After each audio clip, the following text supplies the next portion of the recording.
Oke nih Kak, kan dari tadi kita udah ngomongin soal tantangan yang dihadapi nih. Nah, aku Mm-mm. juga jadi ikut penasaran nih, selain membentuk UPDP, apakah terdapat upaya lain yang telah dilakukan pemerintah dalam hal pelindungan data pribadi? Misalnya dalam mengatur lebih lanjut mengenai ketentuan tanggung jawab pemulihan sistem dan data setelah terjadi, apakah ini sudah termasuk sebagai aspek dari cyber security atau belum nih? Baik. Untuk upaya lainnya, mungkin pemerintah bisa ya tadi memastikan undang-undang ini harus berjalan sesuai ketentuannya, kemudian memastikan IT sistemnya kuat, dan sosialisasi yang lebih luas lagi, bukan hanya kepada pelaku sektor bisnis ataupun pemerintahan, tapi harus ke masyarakatnya juga, karena masyarakat eh, di sini awareness-nya menurutku pribadi masih sangat kurang ya. Kita melihat data pribadi hanya hal yang umum saja. Bahkan nggak bisa dipungkiri ya, kalau misalkan kita datang ke mall atau ke suatu promo gitu, ada promo di mall untuk menyerahkan informasi NIK ataupun KTP, hanya dengan diskon misalkan 20.000, 30.000, eh, pemer- individu menyerahkan begitu aja gitu, tanpa sadar mereka tuh memberikan resiko yang lebih besar lagi untuk data pribadi mereka. Ya, buktinya kita juga pasti semua pernah mengalami tiba-tiba ada SMS masuk promo atau tiba-tiba ada penawaran asuransi yang mana kita merasa belum pernah memberikan nomor. Tapi secara tidak sadar mungkin di beberapa kejadian kita memberikan ke satu pihak dan pihak itu secara tidak tanggung jawab memberikan lagi ataupun menjualnya. Itu praktik gelap yang mungkin kita nggak ketahuin gitu tanpa sadar. Dan yang terpenting sekarang upaya yang harus dilakukan sebenarnya pemerintah harus lebih menggemborkan lagi nih terkait privacy notice atau privacy policy.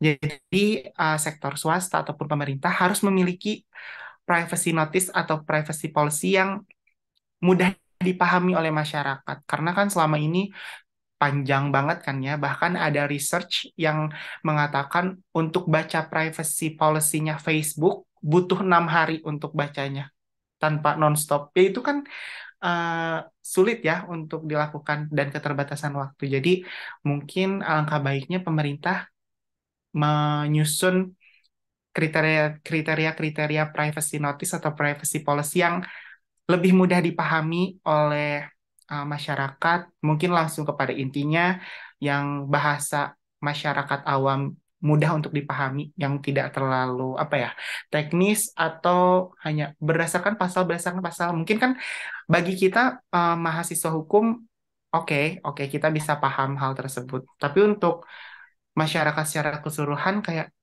udah baca pasal aja udah pusing kan ya. Jadi Betul. langsung aja misalkan data pribadi ini dikumpulkan untuk bla bla bla bla dan berakhir pada bla bla bla bla kan kayak jelas ya. Mungkin itu sih untuk upayanya.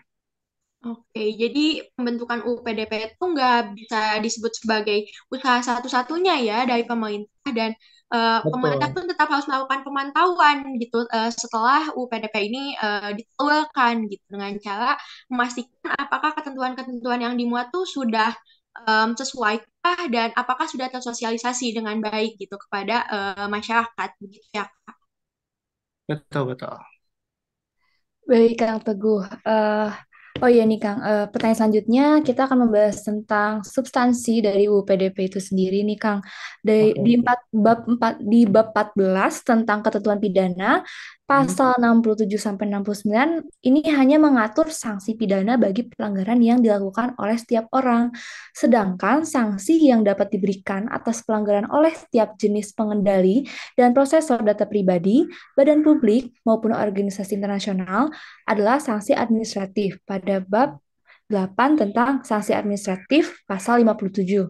Dengan demikian, UPDP ini membebankan tanggung jawab yang lebih besar bagi individu dan korporasi pengendali dan prosesor data pribadi dan lebih mengikat bagi keduanya dibandingkan badan publik. Nah, jadi bagaimana nih Kang? Apakah penerapan sanksi terhadap pemerintah dalam hal tanggung jawab pelindungan data pribadi yang diatur dalam UU PDP ini telah cukup adil dibandingkan dengan sanksi yang diterapkan pada baik individu maupun korporasi itu sendiri nih, Kang? Oke, duh pertanyaannya bagus bagus ya. Eh, Berarti teman-teman udah baca juga ya Undang-Undang Data Pribadi secara detail. Mungkin iya sih, adil itu apa ya? Hal yang sebenarnya sometimes subjektif juga kan ya. Kita melihatnya dari perspektif mana dulu. Tapi kalau misalkan menurut hematku, ya sanksi terhadap pemerintah dalam UPDP ini udah cukup adil sih ya dibandingkan dengan sanksi yang diterapkan pada individu maupun korporasi. Kenapa bisa dikatakan seperti itu? Karena sebenarnya kalau misalkan ke badan publik, bentuk tindak pidana apa sepertinya yang diharuskan diberikan kepada badan publik itu aku pribadi belum punya pendapat yang pas ya, ataupun jawaban yang pas sebenarnya hukuman yang ideal apa kalau misalkan di ranah pidana. Tapi kalau misalkan teman-teman lihat lebih lanjut nih di Undang-Undang PDP-nya, kan sanksi pidananya itu dengan klausa setiap orang, setiap orang, setiap orang. Tapi kalau misalkan kita lihat di ketentuan umum, pengendali data pribadi adalah setiap orang. Jadi itu tuh udah termasuk sebenarnya. Yang kedua juga prosesor data pribadi adalah setiap orang. Nah, jadi sebenarnya setiap orang itu tidak bisa ditafsirkan hanya kepada individu saja, melainkan individunya individu seperti apa dulu. Ternyata pengendali ataupun prosesor juga bisa nih dikategorikan setiap orang. Begitupun di badan publik nih. Selain itu, untuk saksi administratif juga bukan hanya administratif secara tertulis saja. Dijelaskan nih di pasal 57 ayat 2 huruf D, adanya denda administratif yang besarannya 2% dari pendapatan tahunan atau penerimaan tahunan terhadap variabel pelanggaran. Dan dijelaskan juga nih, akan diatur lebih lanjut dalam peraturan pemerintah. Jadi nanti kita tunggu dulu untuk menjawab apakah adil atau enggak dari peraturan pemerintahnya seperti apa. Cuman menurutku pribadi untuk di undang-undang, untuk level undang-undang sebagai undang-undang induk, ini udah cukup adil sih, karena bukan hanya membebankan kepada individu atau korporasi, tapi badan publik juga sebenarnya secara implisit kalau kita baca lebih detail lagi, itu udah ada ininya, udah ada sanksi yang diberikan. Karena penjatuhan sanksi juga kan tidak semata-mata langsung diberikan ya teman-teman ke uh, pelaku, tapi kan harus ada proses penyidikan, penyelidikan, investigasi, alat bukti, dan lain-lain, dan nantinya harapannya nggak semudah itu untuk diberikan. Harus ada uh, tindak pidana yang bisa dibuktikan dulu nih, baru diberikan supaya mewujudkan sebuah keadilan. Mungkin itu teman-teman. Baik, Kang Teguh. Jadi sebenarnya jika ditanyakan adil atau tidaknya itu sebenarnya subjektif ya, karena kita melihat dari perspektif mana dulu seperti itu. Dan sanksi yang diterapkan pemerintah itu sudah adil dibandingkan yang diterapkan individu maupun korporasi. Jadi seperti yang tadi Kang Teguh bilang, klausa setiap orang itu tidak bisa ditafsirkan hanya pada individu saja, bahkan prosesor dan pengendali juga bisa termasuk ke dalam kategori yang dimaksudkan tersebut. Dan pada level U juga sebenarnya sudah bisa disebutkan adil ya, karena bukan hanya membebankan individu dan korporasi, tapi juga pada badan publiknya juga seperti itu. Ya. Oke, lanjut nih Kak. Aku juga jadi pengen tahu nih, dalam pandangan Kakak, seberapa optimis sih Kang Teguh terhadap penegakan hukum pelindungan data pribadi di Indonesia? Mengingat saat ini tuh data pribadi seolah-olah selalu dapat saja bocor dan tidak dapat tanggung jawaban yang komprehensif gitu. Nah, sebagai salah satu praktisi di bidang hukum data pribadi, apakah Indonesia sedang berjalan ke arah yang lebih baik nih menurut Kang Teguh setelah UPDP atau sama-sama aja? Gitu nih. Ditanya lebih baik atau enggak, jelas lebih baik. Cuman pelaksanaannya kita belum tahu ya. Karena Indonesia sebenarnya kenapa dikatakan udah berjalan lebih baik? Dengan mengesahkan Undang-Undang Pelindungan Data Pribadi ini merupakan bentuk komitmen nih dari pemerintah kalau misalkan sekarang data pribadi merupakan hal yang penting untuk diperhatikan. Meskipun mungkin Indonesia termasuk negara yang cukup telat ya dibandingkan dengan negara-negara lain yang sudah punya undang-undang pelindungan data pribadi yang lebih dulu ada. Tapi lebih baik karena secara pribadi ya, kalau baca Undang-Undang Perlindungan Data Pribadi, kebanyakan sudah mengacu kepada GDPR. Karena GDPR menurutku pribadi udah jadi aturan teknis, aturan uh, mengenai pelindungan data pribadi yang cukup paling komprehensif dibandingkan Undang-Undang Perlindungan Data Pribadi di negara yang lainnya. Meskipun ya di Indonesia nggak semua diadaptasi nih. Ada beberapa catatan kayak agama di Indonesia masih masuk uh, data pribadi umum. Sedangkan di GDPR itu merupakan data pribadi sensitif. Karena mungkin melihat situasi dan kondisi yang mana Indonesia nggak belum se-aware itu dengan hal-hal tersebut gitu mungkin ya. Nanti mungkin tapi yang teman-teman harus ingat juga kalau hukum itu sifatnya dinamis ya teman-teman.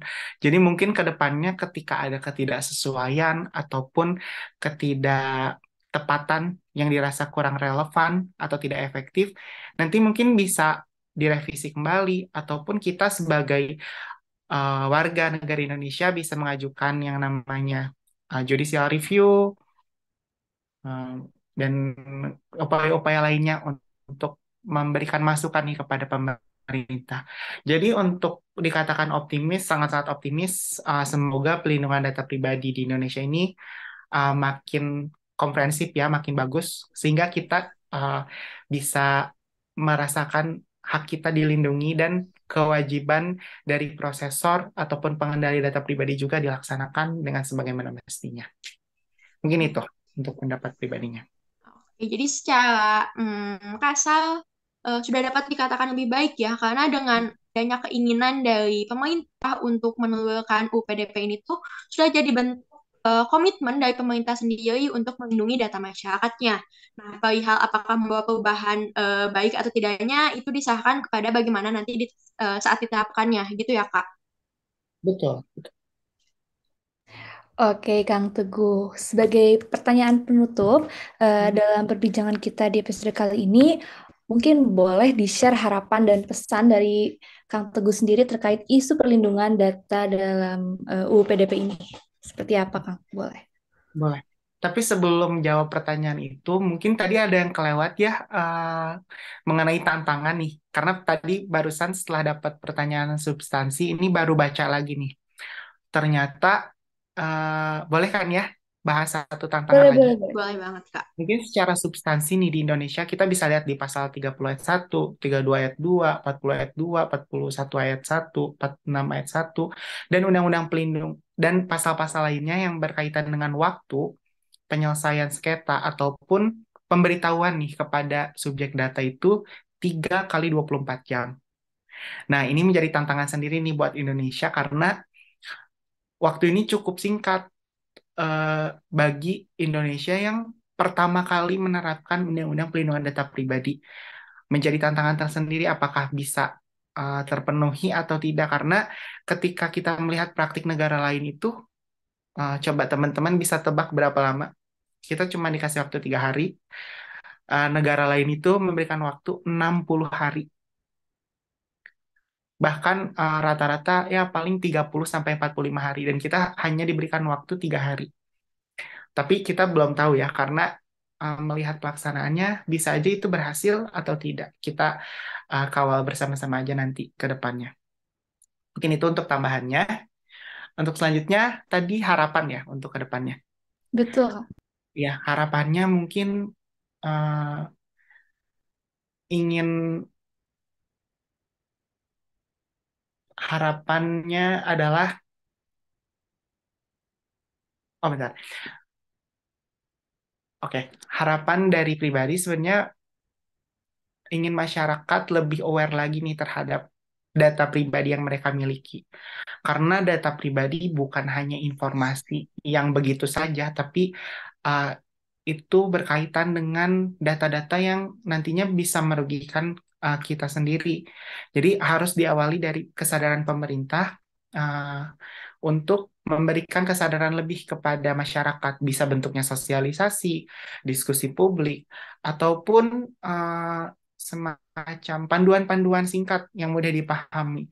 Jadi harapannya Karena percuma ketika pemerintah memberikan panduan teknis yang cukup komprehensif, tapi pelaksanaannya nggak bisa berjalan karena karena masyarakatnya belum memiliki awareness yang tinggi tentang data pribadi, itu bakal sia-sia gitu. Jadi harapannya pemerintah, masyarakat, korporasi, semuanya bisa kolaborasi dan bekerja sama untuk mensukseskan nih pelindungan data pribadi yang diharapkan sesuai dengan aturan yang udah disahkan.